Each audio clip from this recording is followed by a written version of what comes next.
Okay, now it's going. All right, introduce yourself. My name is Jewel Garcia, and I am the mom of Sophie. Awesome. Okay, so define and describe our cultural background and how we paid homage to that throughout my life. Okay. Um, I'm Filipino, and I raised my kids based on how I was raised, except that it is in a different time and in a different country. Um, I'm very conservative, very reserved, um, a disciplinarian, and but compared to how I was raised, I think I'm a little bit more lenient, but my kids don't seem to think so. Okay. Um, okay, that's it. Yeah, I mean, is there a way that we like how did you like instill like our culture in us? Hmm. Like what did we Um, do to like remember our roots? um, well, the number one, majority of Filipinos are Catholic, so I had raised you Catholic. And I guess that means that says a lot. Um, with regards to food, I introduced Filipino food and different cuisines to my girls, and things like basic things that we were taught when we were growing up was like eat what's on the table or finish your food, um, be respectful, be considerate, and don't call people who are older than you by their first names. Um, if it's another parent, it's always Mrs. Something or Mr. Something. So, in that sense, and um, we're, we're touchy people. We kiss a lot. So, whenever we see family, we kiss and we hug. And I don't think that's common with Americans. Mm-hmm. Um, and I guess those are just some, you know, Yeah. respect towards elders All right. was important. Okay. Awesome. So how would you describe our family dynamic? Our family dynamic. When I was a kid, when I was growing up. Um, that's tricky because I'm divorced, so it nobody wants a divorced family, but it is what it is. But I try to give them, my kids, a certain sense of family, even if it was just the four of us plus Mama, who's the grandmother. Mm-hmm. So I tried to instill that, and every time we would visit our family in the Philippines, then that was the time they really felt. I think that we belong to a big family. Mm-hmm. All right. And how would you describe me as a little girl? You were the apple of my eye. You were very sweet, very, very quiet. Um, you were you were you were a good kid. You were really a good kid. You were a good sister. Um, you were a little spoiled, but overall, you were a really good kid. Um, I couldn't have asked for a better kid. I mean, anybody would have been so proud to be your mom. Hmm. Aw. What was a value that you made sure to instill in me and my sisters? To be kind, to be respectful, to be considerate, and always keep that um, spiritual side in you because that will bring you through the difficult times in your life. Mm-hmm. All right. In short, how would you describe your relationship with my dad? Um, that it's always been rocky.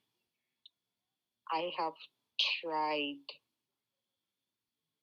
to be, I tried so much to be friends, but that seems to be impossible. So even to be civil, for him to be civil with me is difficult. So I don't know if it will ever be, we will ever reach that, Mm-hmm. but I am hopeful in the years to come that it will get better because we have three daughters that we have to share. All right. What was it like being surrounded by only women in the household? It was very different because when I was growing up, I was surrounded by three brothers. So it was different. Um, I think I loved it. It was, you know, girl bonding time. Even with the three girls, it was always like sister bonding, which I never had, Mm-hmm. and I liked it. The house is cleaner Yeah, definitely. because there are no men. But Mm-hmm. I wish there was a male model for the kids, or there was somebody.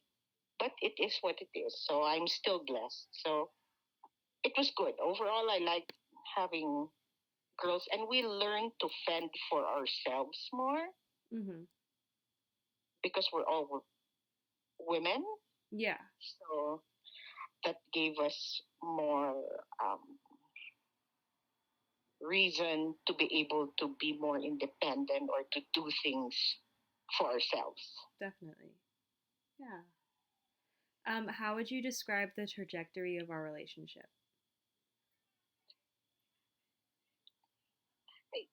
I would, I think it's on my end. I think it's good. I agree. Yes. Um, of course, there are instances when in my mind she's still my little girl, but she's actually an adult. Mm-hmm. Um, sometimes the boundaries, or it's hard because I was raised so differently, Mm-hmm. but I think I would want to think that we have a very good relationship. I think among all my kids, she's most like me Yeah, in that was some my next ways. question. So do you think we're similar in any way, or growing up when I was a little girl, like, did you see yourself in me? Yes, How so? I Number one, you are the apple of your dad's eye. So was I. Um, I was very, I was very shy, and I was in a bit even more reserved. Mm-hmm. Um, I wasn't much of a talker unless I'm really comfortable with who I'm with, then I can say anything. Yeah, But that's me too. but fashion sense, the same. Mm-hmm. I think when I was younger, I see a lot of myself in you when I was your age, but you're just stronger than I was when I was your age, Mm, which is good. I see. What are you proud of when it came to raising me? That you are a good human being. Okay. That I can shout to the whole world that Aw. you are a good human being. Kind, sweet, considerate, strong, a,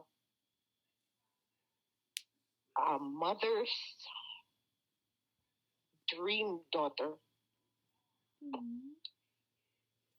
Aw. Do you think sending me to a private school was the right decision?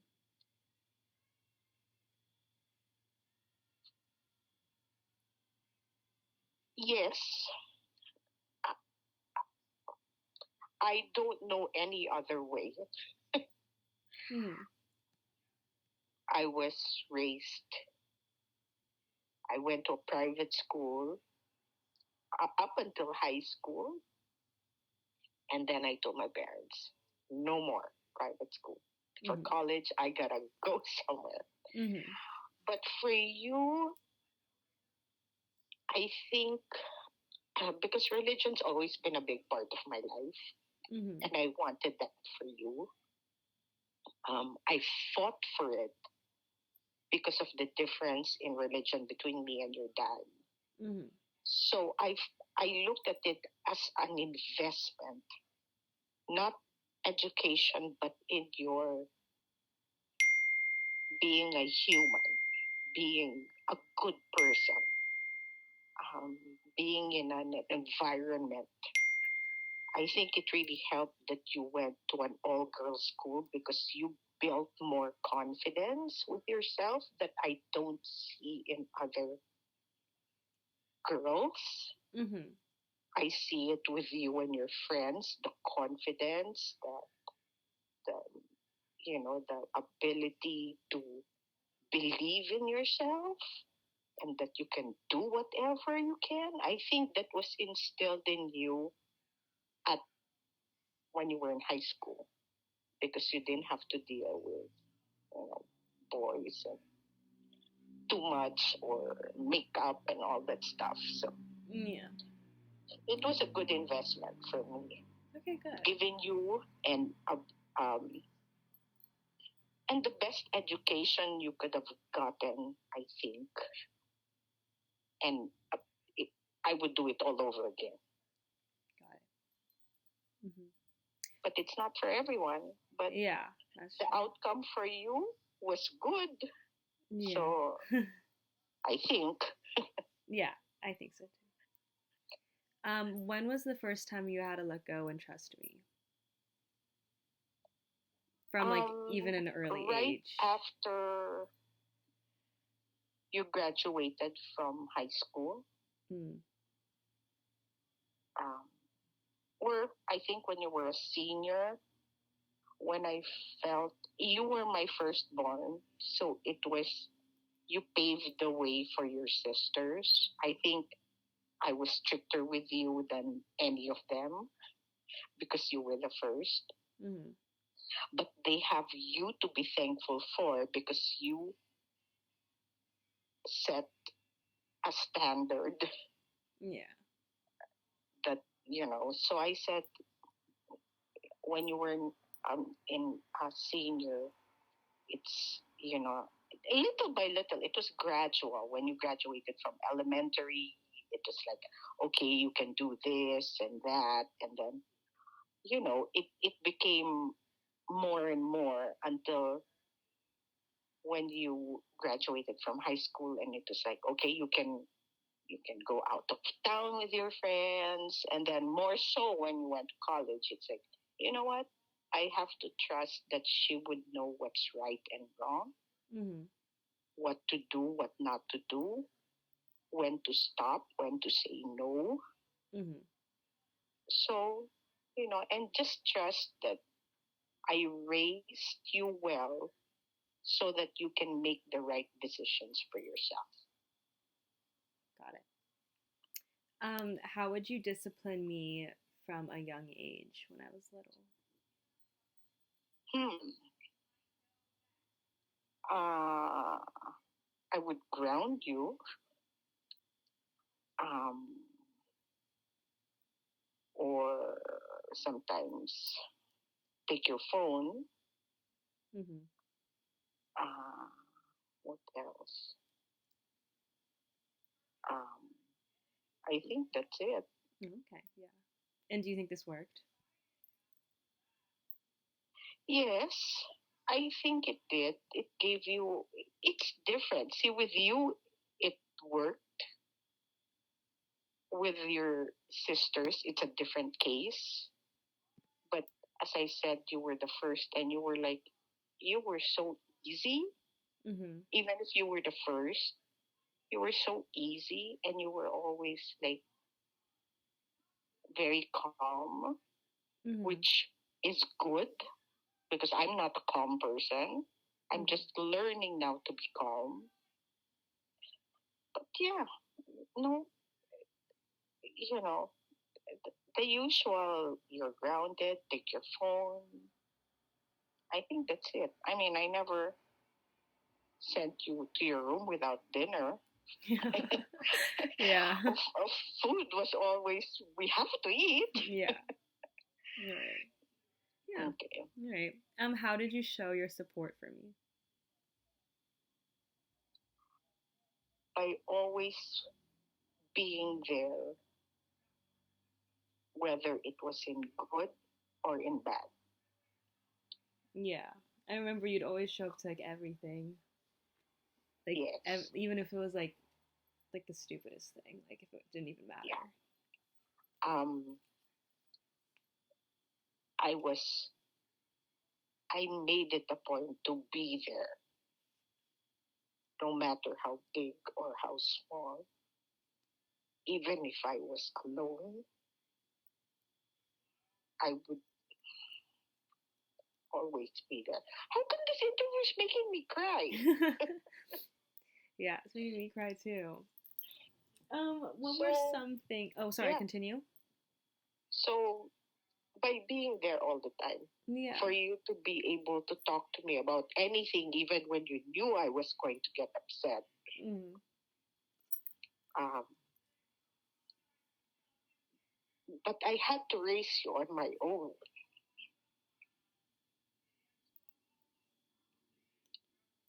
I mean, the disciplining all came from me. I was the good and the bad guy at the same time, which that was hard. Mm. Okay, next question. Sorry. What were some things that I was good at growing up?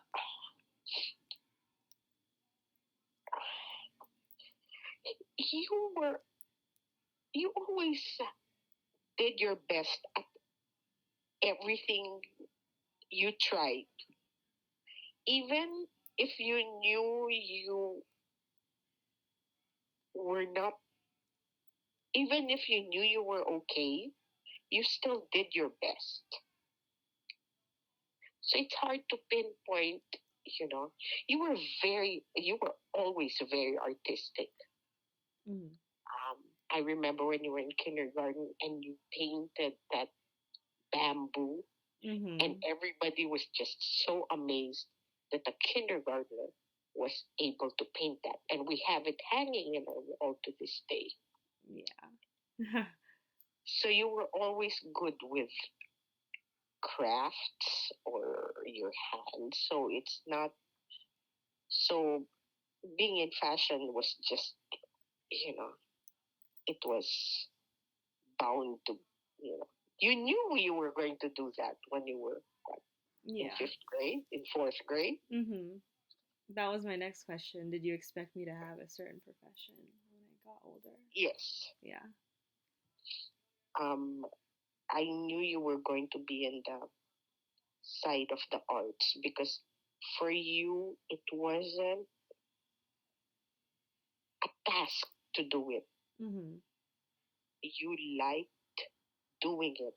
And if somebody likes doing, if they love what they're doing, then they're going to succeed.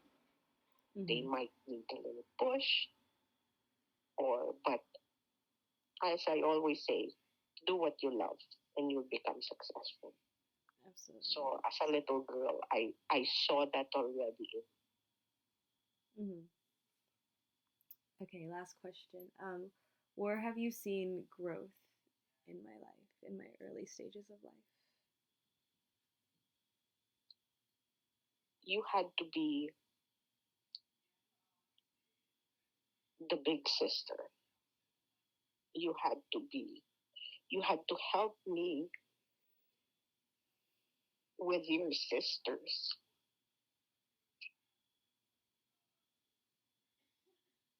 Um, Sometimes you would be my rock.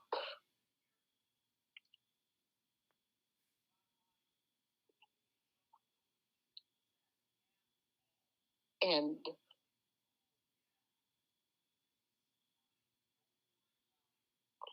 I knew that anyone would be lucky to have you as a friend or as a girlfriend or as a mentor or anything because you have this, you're real with people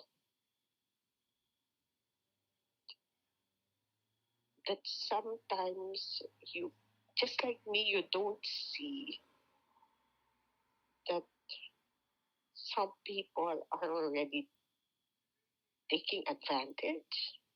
And it's so hard for you to say no, Mhm. but you have to learn because I think you also grew up in an environment that everything is nice, everything is good, and then you go out in the world and then you see other people that are not good, Mhm. that are not as nice, Yeah, you know, I would agree. and that's where you have to be cautious, the intentions of other people. Mhm. That's it. Yeah. Well, thank you. You made me cry.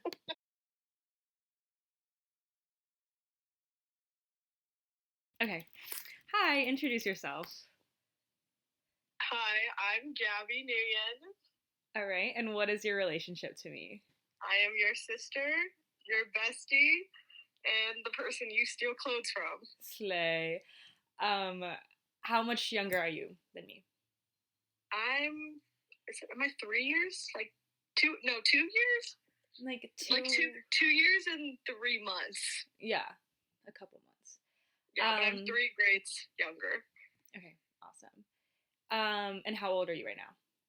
I'm 17. All right, cool. So what was the dynamic of having three sisters in the house? Was that interesting to you? How did we kind of go about that? What was that like for you?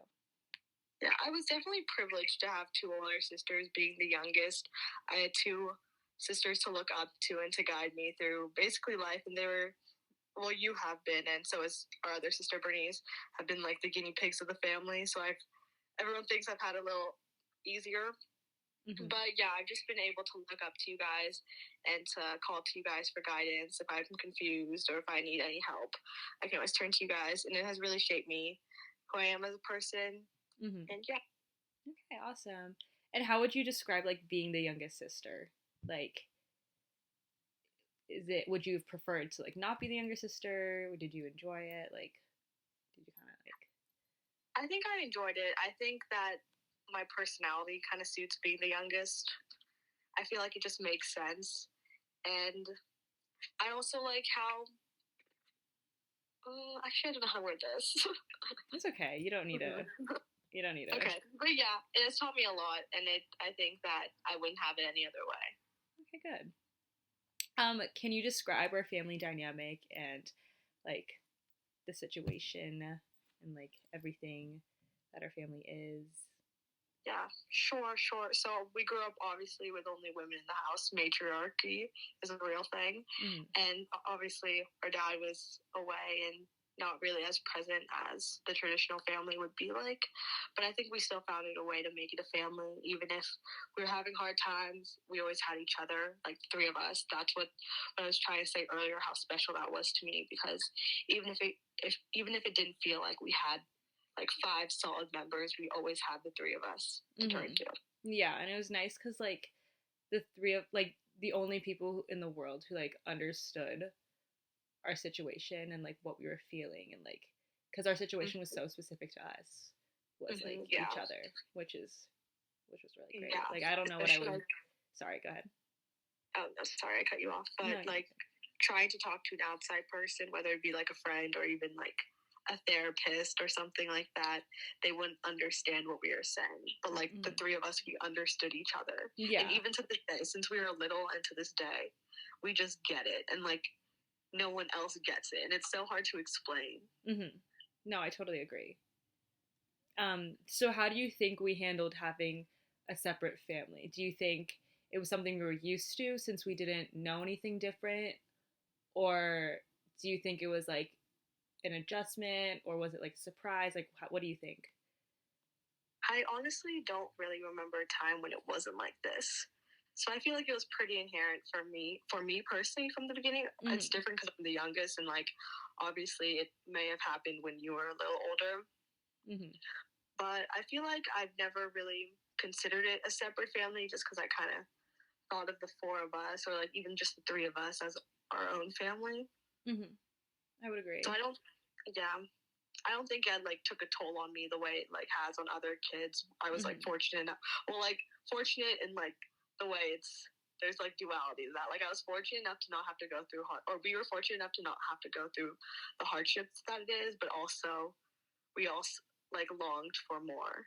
Yeah. So there's a little bit. Mm-hmm. I think it was always like we don't know what it would be like because we just were so like we didn't know any differently because we just kind of grew up with it and we're like so like accustomed to it. But that's the thing though, when like you get older and you start to see it, that's when you realize like, oh, I do have this void. Mm-hmm. And then you don't know how to confront that. Yeah, I would agree. How would you describe the area in which we grew up? Oh, sorry, my timer. You're good. The area in which we grew up. Okay, so we grew up in, I'd say, predominantly white suburb of Los Angeles. I don't know how in depth I'm supposed to go, but we grew up in like a privileged scene. Even if it was like it was hard to send us to private school, we like went to private school, and it was definitely a different experience being the only Asian kid in like a fully white class or being the only person of color in like a huge scene. But I think that had its positives and negatives, but I think that it at a certain point we embraced it and it felt like the community embraced it. So we are able to grow and foster in where we live rather than feel quieted and like shunned. But I think that's something that we had to learn over time and that our community had to teach. I don't know if this makes sense, but and how like I don't really know. It's just, but yeah, I'd say good safe community where you can feel at peace and at home. Yeah, I totally get that. So bouncing off of that, how would you say, because we are number one American, Vietnamese, and Filipino, how would you say we balanced a multicultural lifestyle, and how do you think we like stuck to it and kind of stayed true to our roots? I think personally, there's a point where I didn't want to stay true to my roots. I really want to live into this Americanized standard. And I feel like this is a common thing for like a lot of people of color living in a predominantly white area. They want to like assimilate to wherever they're living, or whatever is deemed the normal. So I think I, as I was saying before, I had to learn over time that I can live this multicultural lifestyle, and that it's more than okay to do that. So it's welcomed, and I shouldn't have to feel like I'm shunned or quieted. But I'd say that growing up, we're as you said, American, Vietnamese, Filipino, but I do feel detached from my Vietnamese roots just because obviously our dad is the Vietnamese one, and we didn't get to spend so much time with him or our family on that side to understand what the culture is really like. But I say for now, I've embraced being Filipino. Like, obviously, I did not appreciate it as much, and I used to do these things that would try to make it seem like I wasn't as Filipino or I wasn't as Asian. Yeah. But now, sorry, I cut you off. No, but yeah, now I think I've embraced it and I relied on it a lot, but I'd say it was kind of a fluctuating relationship. So in the beginning, I was very into it. I would watch teleserie, which is Filipino soap opera, all day. Like, I almost knew the language, and then I kind of plummeted and hit my era where I was like, you know what, maybe I want to be white. Like, maybe I don't really want to embrace this Filipino culture. So I kind of hit this plateau where I was like, I want to be white. Like, I need to do whatever it takes, or like I want to try to seem like I am white, even though I'm very visibly not. Like, so it was kind of like this continuously fluctuating relationship, and it took me a long time. Like, I think it was when I was like 16, and I'm only 17 now, like maybe early 16, when I kind of found the perfect medium where I was like, you know what, I'm happy with who I am, and it doesn't have to keep fluctuating, and I can embrace it. Yeah, totally. It's something like I think you grow to like love, you know. It's like part of and self-love. I feel like, sorry. No, you're good. I want to let you talk. But yeah, I feel like it's a common thing in a lot of Asian households. Like, I know we both read that, like, books by Amy Tan. And I feel like I always bring it up, but her books really show how it's like a common conception that is around basically America, where every Asian kind of has their I want to be white phase. Yeah, I would agree. Yeah. Yeah. So do you think that I personally embraced our culture fully when I was growing up? Did you like kind of see me like step away from it? Yeah, what were your thoughts?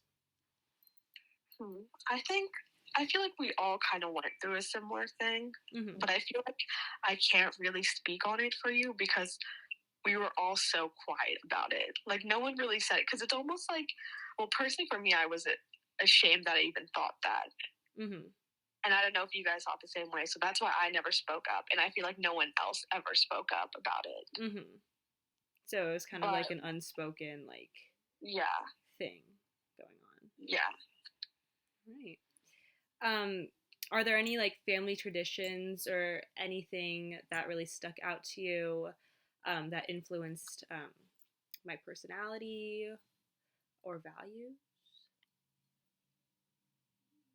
I think, well, sorry, there's talking in the back, but obviously we spent a lot of time going to church, and I know that has its like controversy, like not between like the world, but like in between this household, like going to church. But I think that has really shaped who we are. Having that consistency while living in a house that was so consistent was like the one thing that kind of kept everything afloat. Even if we like went to church mad at each other, or like went to church crying or complaining, we like were able to sit there and just like think. Yeah. And I think just allowing that like 1 hour of just being alone in your thoughts, even if you're not even paying attention to the mass or whatever's going on, I think it has shaped our values and who we are and how we function and what we do. Mm-hmm. And I'm trying to think of another.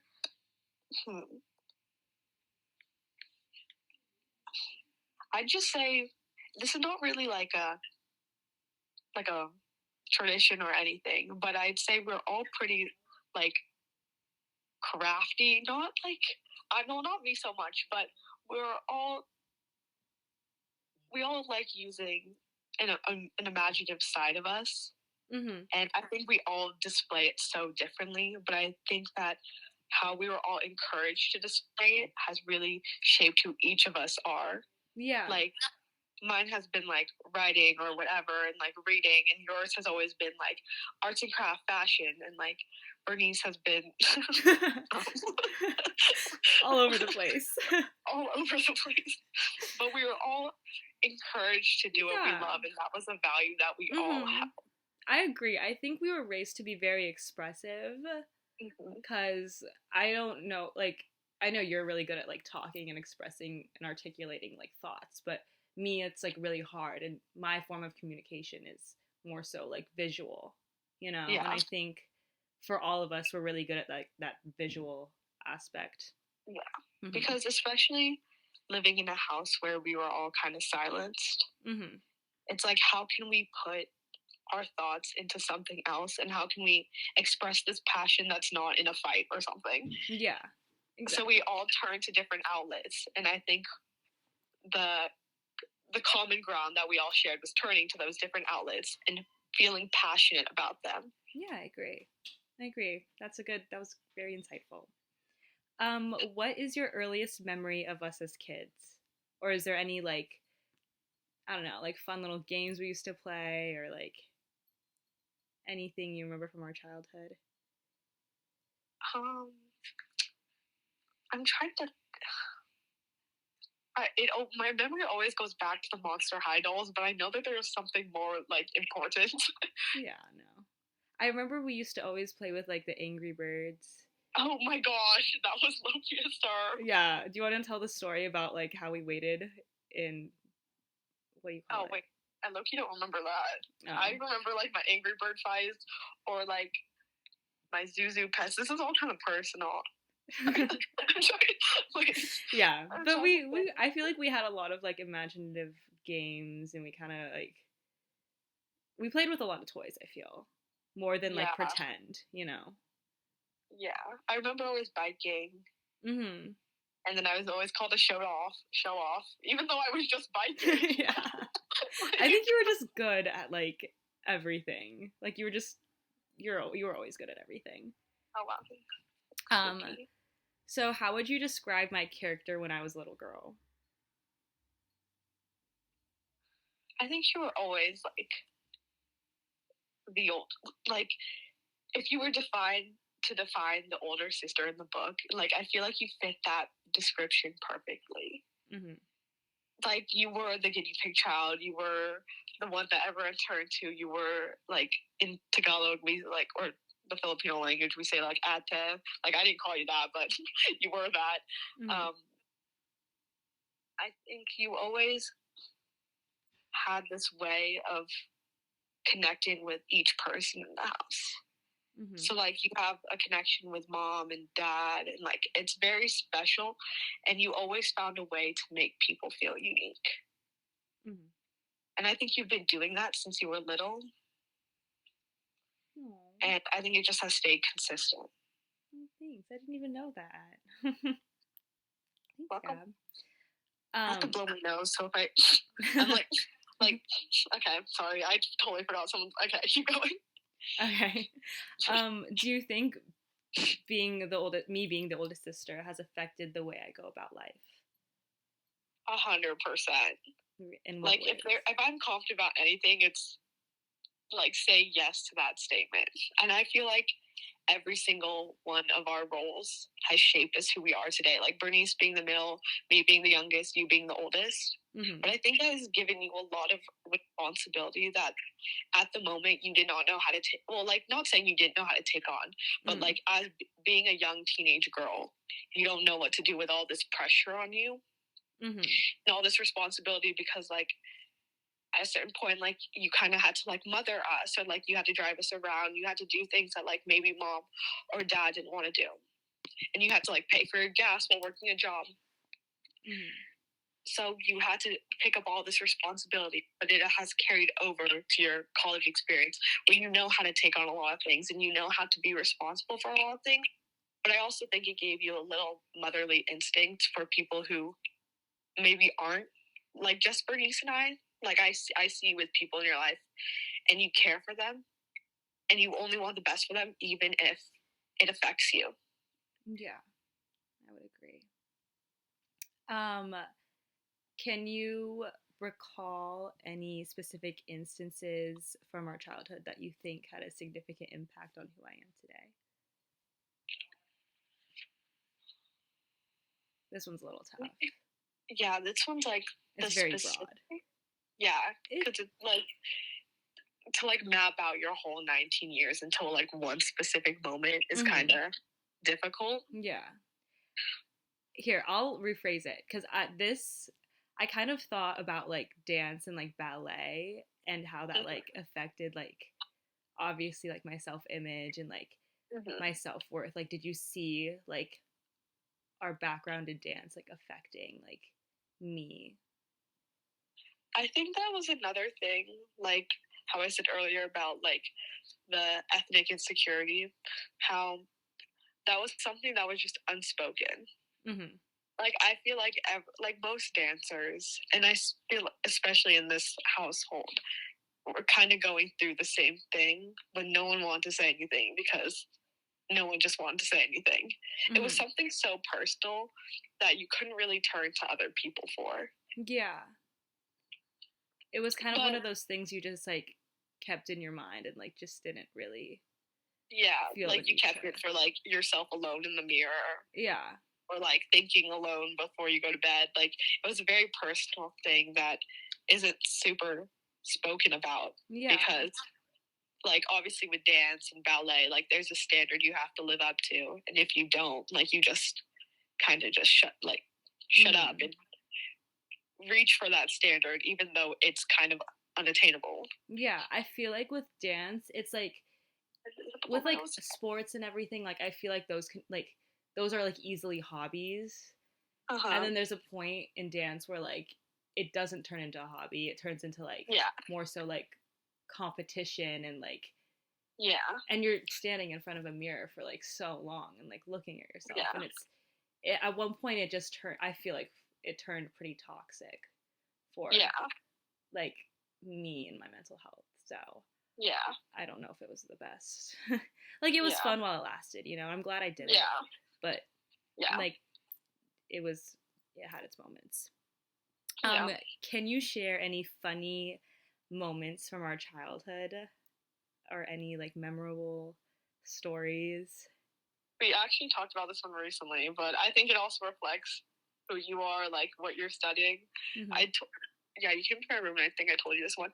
Like, when I was doing the splits, so you sewed me a pair of pants, but it was like not out of like pant material. It was very much like cloth. I don't know what the like right terminology. Yeah. It was like cloth, and I don't think it was owl print, but I know it was like an ungodly pattern. It was like orange. Yeah, it was like bright. Sorry, I can't curse. I almost cursed. It was bright orange, and I remember you were all telling me to do the splits on your ledge. Yeah. And I just listened to whatever you guys say. So I do the splits on the ledge, and then I fall over, and the pants have a huge rip. Did I have a bloody nose, or was that another time I fell off? I don't even remember. I just remember, like, I don't know why we forced you to do the splits on the ledge of my bed. I don't know why. I don't know. Yeah, that also happened regularly. I remember I did it another time and I got a bloody nose.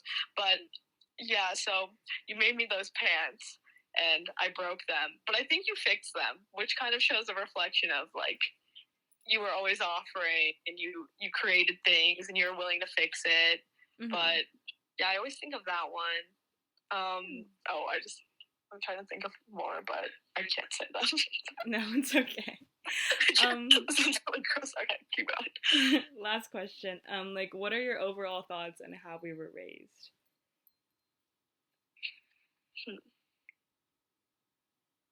Well, I'd like, after like a lot of trials and tribulations, I like who I am today, and I like how all of us are today, and I don't think that we would be who we are today without the way we were raised.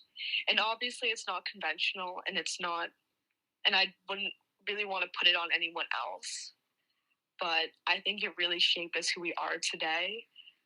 And even if I wish things were different, or the situation was different, or that someone didn't leave, or if someone stayed, or if someone wasn't added, and like all this new additional stuff and subtracting stuff, if it wasn't as complicated as it was, none of us, the three of us, would be completely different people. And I stand by that fact until the day I die. So even if we were raised in a household where we couldn't, sorry, I'm scared, but okay, I'm going to quiet my voice now. Even if we were raised in a household where we couldn't really feel super comfortable or feel super expressive about our opinions, or would have to always keep our eyes down, head down, mouth quiet in order to continue on with the day in peace. Mm-hmm. I think that it has really just shaped us. And I know I've said that like over and over again, but it really, I don't know, like I wouldn't want to raise my kid. I don't know if this sounds like negative, but I wouldn't want to raise my kid and my children the way I was raised. Mm-hmm. But I'm glad I was raised this way. Yeah, like you wouldn't want to put anyone else through like the situations and like just like the circumstances, but every decision and every point has led you to be who you are now. Yeah, like it's all been this huge domino effect that leads up to being an adult and going out into the world and understanding your place in the world. Mm-hmm. And I wouldn't have been where I am right now if it wasn't for the roots. The roots. All right. That's good. Thank you. Okay, perf. All right, so introduce yourself. I'm Kevin Nguyen. I'm the father of Sofie Nguyen of Syracuse University. Awesome. And how would you describe our family? It's a little chaotic. Myself included in the chaos, but I wouldn't have any other way. I have 3 beautiful daughters, and a lot of things growing up. We have great memories. Creating a lot of lifetime memories with you guys is best part of my life. Yeah, I would agree. What were some family traditions or rituals that you felt were important to us when I was growing up? Our family dinners, we would always go to certain places, on weekends to eat, and always our family trips as always, because what I wanted to do is create an environment for you guys where it's growing up with things that I didn't have the opportunity to, like travel, Europe, doing extracurricular stuff like skiing, going to beaches that I was never taken to. So I wanted to give you guys a upbringing that I wasn't given, because when I came to America, we didn't have the means to do such a thing. So my father did the best he could, but obviously things have gotten better for the next generation. So yes, very, very, very thankful. So typically growing up on Sundays, we would go to Grandma and Grandpa's. Was there like a reason why we'd always do that? Was it kind of just like tradition? Do you just want to explain like the whole Sunday dinner situation? Because I wanted you to get to know your grandparents, because their time here is limited, and they obviously want to have a relationship with you guys, because as much as I tried, your mom and I couldn't make things work out. So I wanted to be as normal as possible with you guys based on that, and so that was part of the normalcy that I try to provide. Mm-hmm. Absolutely. How do you think I handled being American, Vietnamese, and Filipino? Did you think it was it's not always easy, mm-hmm. but I think you did very well. Your identity is always you have Asian background, so your family traditions and your culture is very deep rooted. Mm-hmm. But all your friends obviously are Americans because of where we live, obviously. So you did. I think it's a good mix for you, Mm-hmm. and I think you did wonderfully, just like I did when I moved to America. I had to adapt. So yeah. And like during that, like as I was growing up, how did you make sure I stayed true to my roots? Because we always go to the Asian culture events, markets, dinners, mm-hmm. places that introduces you to certain foods, certain cultures that is your heritage, rather than just stay where we live, which is Thousand Oaks, which is where majority of your friends are Americans. So there's no exposure there. So we have to expose you as much as we can. Yeah, especially with like grandma and grandpa and how they always made of Vietnamese course food. Yeah, they made Vietnamese food, so you guys get the exposure to it. Yeah, I tried as best I could based on the area we live at. Mm-hmm. No, definitely. So when I was growing up, every time we'd go to grandma and grandpa's, they'd always give us money. Is that a tradition? Is that like a theme? That's a Vietnamese tradition that is never changes. As the grandparents give their kids money every weekend when they visit. Mm-hmm. So this is how Vietnamese culture is. Okay, absolutely. And how would you describe my personality when I was young, when I was a child? You were a very stickler. You're set in your ways, and nothing changes that. If something goes out of the norm, you go crazy. Mm-hmm. You're very how to say rigid. You were not flexible as you are today. Today you're completely 180. Yeah. Like today you go with the flow. When you were younger, anything that goes unevent or unplanned, you go bananas. Yeah. No, I see that. And you're also a lot more courageous today than you were when you were a baby. Mm-hmm. You understand risk, and you I don't know, you grew up to be a lot like your father, which just makes me proud. Yeah, absolutely. So did you see yourself in me as I was growing up, or do you see yourself? I'm say again.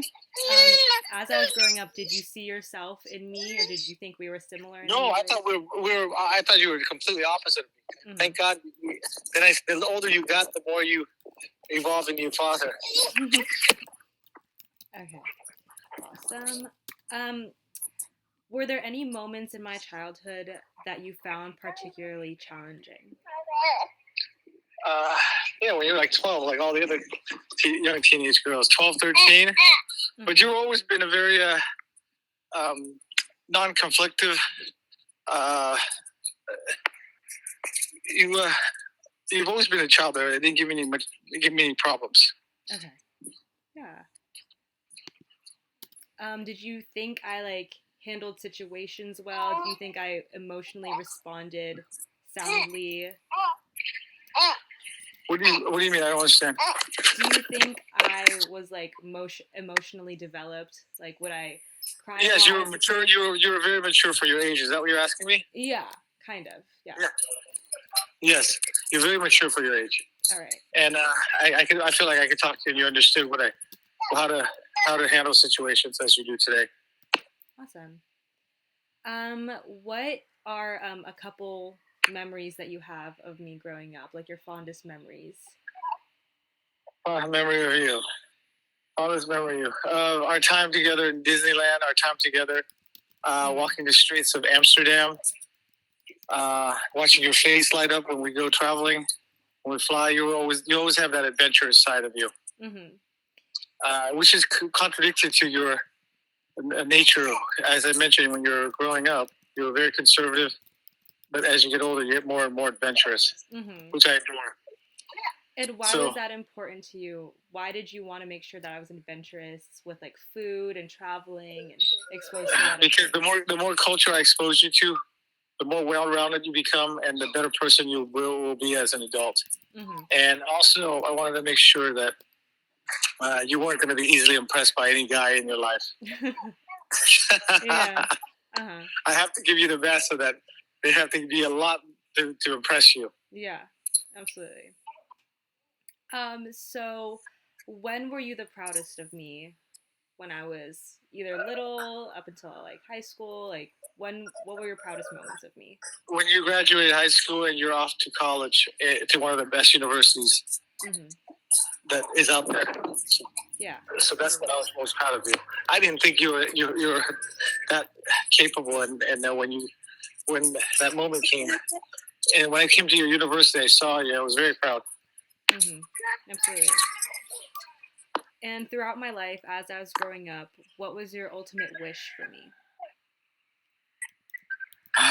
That you be a strong, independent woman, have your own career, don't depend on anybody, and run your own business. That's my ultimate wish. Or run a business with your father. Mm-hmm. That's always been my wish for you. Absolutely. And what were a couple values that you made sure to instill in me as I grew up? Values that serve you.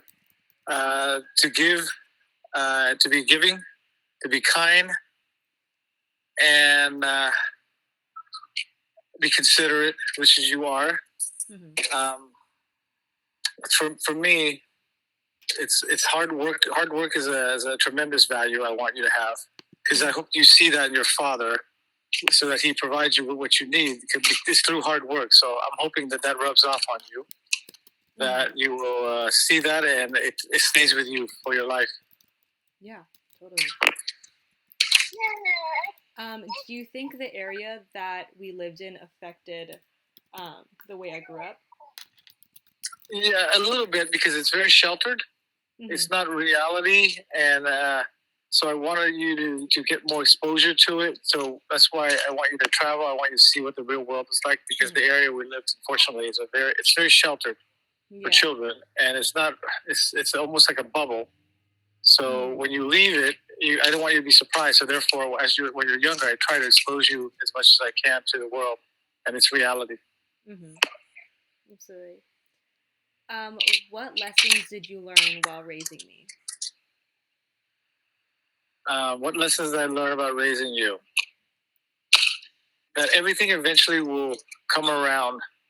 When girls are in early teenage years, things get a little crazy with emotions and hormones, but eventually you guys go into your peaks and then the valleys, and you guys come around. Mm-hmm. So I'm grateful for that, because I thought I was going to kill myself there for a while. Yeah. Have you noticed a difference? Because I have to mention in the interview that you also have a son. Yes. Have you noticed a difference between raising girls versus boys? Raising my sisters. Absolutely. The girls are more docile. They sit. If you give them toys, they sit. They play with each other. Mm-hmm. The boy doesn't sit still. He runs around. He's constantly moving, and it's quite getting used to. If I had 3 boys first, I would probably kill myself. But the 3 of you guys would just sit and play and be docile. But the boy runs around all the time. Mm-hmm. He's moving all over the place. In fact, I'm chasing him right now through PetSmart. Really? Aw, how cute. What were some things that I was really passionate about as a child? Passionate about as a child? Your sense of style and fashion. I always noticed you love that. So I've always been seeing that passion about you. But I didn't know you had a sense of business. As you get older, you're getting more and more sense of business, because you're seeing how the world works and how money is earned. So that side of you is coming out more, which makes me very happy. Yeah, absolutely. How have you seen me change over my childhood? Like I mentioned before, you're much more adventurous. You're much more outgoing. As your childhood, you were very shy and timid. Now you're much more confident. You have a sense of a presence, and you're very well spoken, and you write very well. I read some of the emails that you run. I can't believe that's my daughter, because in my head, I always imagine you as the little girl that we go to Disneyland with. But now when I see your writing and I see how you present yourself, it's like a young woman. I'm very proud of you. And do you think that came with age, or did it come with, like schooling? I think it came with age and the exposure you're getting at university, and it's a combination of everything. It's obviously it's age, but then it's also the environment you're in. It forces you to be professional, and it forces you to conduct yourself in a certain way. And as I was growing up, I did go to private school my entire life. Correct. Did you see that as necessary? Do you think that was the right decision? Do you think I would have handled differently if I hadn't gone? Well, I was, because I wanted to make your mom happy. That was her decision, obviously. But I went to public school, and I think I think private school is great, but it also makes you in a bubble too much, and you're too protected, and you're not exposed to the reality of the world. So, but everything turned out well, and I'm glad. I wouldn't change a thing. I'm glad it worked out the way it did. You went to a great private school, and now you're in a great university, and I think everything worked out for the best. Yeah. And as I was growing up, could you foresee my future? Did you have a feeling that I was gonna be something, gonna be a certain way? I had a feeling you were gonna be something like an accountant or something, because you're so meticulous. Really? I didn't know that.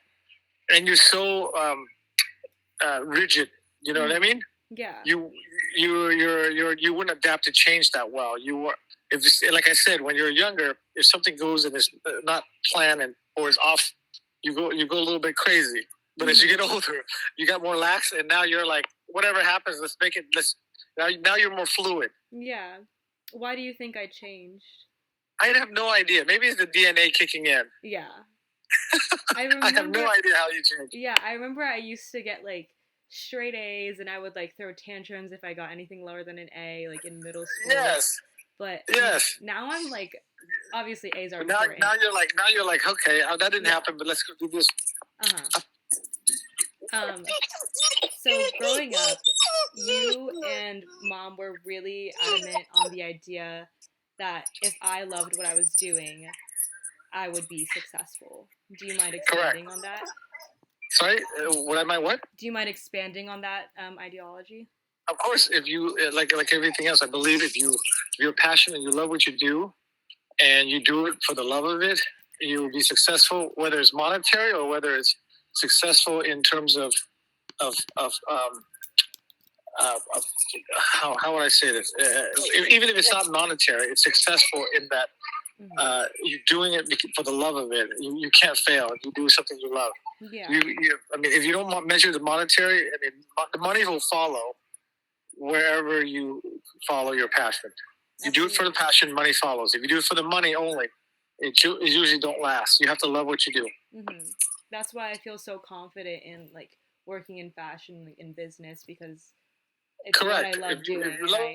I have no doubt that you'll be successful. Yeah, I feel secure in my decisions, which is something you and Mom both instilled that in me, and I'm really thankful for. Correct. If you do it for the money only, you will not be successful. Exactly. And some people are forced, into learning, going to school to be a doctor and that stuff. Correct. It's not. And when they get out of school, and when they go to school and they get out, they don't want to be a doctor. Absolutely. Were there any difficult times during my childhood that you think were formative for me? I didn't. Your childhood was very smooth compared to your sister. I didn't feel any time there was any. You didn't go off the rails at any time. There were always there was always little tantrums here and there, but there was never a period where I thought things were going bad. So no, you were like the perfect daughter. Oh, thank you. And how would you describe my relationship with my siblings, with Bernice and Gabby? I would just say, you act entitled because you're the oldest. Yeah. They're scared of you. I don't know why they're scared of you. Yeah. Yeah. But because you're the oldest, you act entitled, and also because you might be a little more spoiled because you are the firstborn. Yeah. Do you think that me being the oldest had an effect on how I turned out to be? Possibly because you have your siblings are watching you, and you have to set an example. Mm-hmm. So the worst thing you want to do is fail because you're the oldest, and they expect high standards for you. Mm-hmm. Absolutely. How would you describe our relationship, like you and me, as I was growing up? As you were growing up, we weren't as close as we are now. Just because, again, our personality was a lot different. But I mean, I'm close to you, but I'm talking about now. As now, we're almost like on a friendship level too, where I can talk to you about anything, and you can talk to me about anything. Mm-hmm. Yeah. And we always have almost the same mentality of how to do things. And I try to instill in you what I do, so that hopefully you take some of that with you. Mm-hmm. Absolutely. Do you think there was any event from my childhood that was especially impactful on my personality? Kind of similar question. But... Was there anything that impactful on your personality? Mm-hmm. I can't think of one event, to be honest with you. Mm-hmm. All right. I don't. I know there was just a whole slew of events, but it was nothing. There was no one event that I could think of. Mm-hmm. Yeah. And so I grew up relatively shy. Correct. Do you think there was a reason behind that, or that's how I was? It's probably inherited because your mom is pretty shy. Yeah. And you see that behavior from your mom, and then maybe it made you shy because Asian people tend to be a little timid here, you know. Mm-hmm. Yeah. And you can go two ways about it. You can go, hey, I don't care if Asian people are. I'm not going to be like that. You can do the opposite, or you can follow the stereotype, which is actually the truth. So you kind of went the opposite, which is good. But it's also because you went to a school that empowered you. It's an all-girls school, so it empowered you. So it made you less shy. I think it changed you a lot when you went to Lorena. Yeah, I think being in that environment really allowed me to speak up and be comfortable in my own skin. So I'm really grateful. Yeah, it empowered you. So that in an aspect, that's worth it because it really empowered you. Yeah, I would agree. Because I don't want you to grow up shy. I don't want you to grow up timid because you're going to be weak, and you're not going to get anywhere in life being weak. Mm-hmm. Absolutely. Let's see what else I have. Let's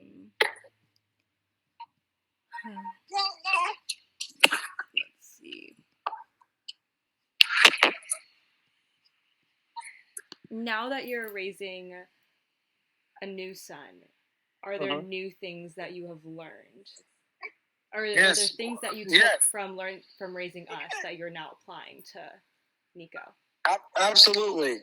First of all, when he cries, I let him cry, and he doesn't get his way because I went through all that before, and they never get they don't get their ways. If they learn their ways by crying, they're never gonna be strong. And I'm disciplining him the way I wish I would have done something with you guys when you're growing up. I learned a lot of lessons from you guys, so it made me a much stronger and better father this day. Mm-hmm. Absolutely.